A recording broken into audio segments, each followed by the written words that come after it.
আচ্ছা বলেন তো, আজ থেকে 30 বছর পেছনে ব্যাক টু দ্য হিস্ট্রিতে যদি আমরা যাই, 70-এর দশকে, 80-র দশকে বাংলাদেশের কোনো একটা গ্রামের কথা, একটা পল্লীর কথা আপনি একটু চিন্তা করেন তো।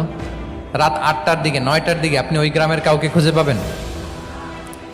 70-এর দশকে, 80-র দশকে একটা গ্রামের, একটা গ্রামীণ একটা পরিবেশের কথা যদি চিন্তা করেন, রাত 8টায় সবার কি অবস্থা বলেন তো? আপনি তো ঘুম খুঁজে পান না, আপনার তো ইনসমনিয়া। আমাদের এখন ট্যাবলেট খাওয়া লাগে না ঘুমের জন্য?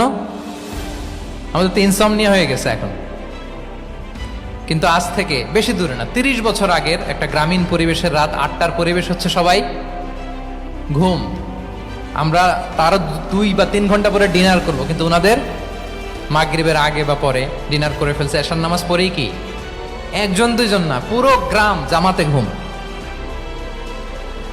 পুরো গ্রাম জামাতের সাথে ঘুম। তো যে লোকটা 8টার দিকে ঘুমালো, উঠবে কখন বলেন? রাত 3টার পর ওর ঘুম আসবে? আর হ্যাঁ, ঘুমেরও তো একটা লজ্জা শরমের ব্যাপার আছে। আর কত থাকবে এখানে, কি বলেন? আপনি তো ঘুমাতে যান রাত 2টায়, আর আজ থেকে 30 বছর আগে আমার বাংলাদেশের একটা গ্রামীণ পরিবেশে রাত 8টার দিকে সবাই ঘুম। আমরা এখন যেই টাইমটাতে ঘুমোতে যাই, ওই সময় ওনাদের অর্ধেক ঘুম শেষ।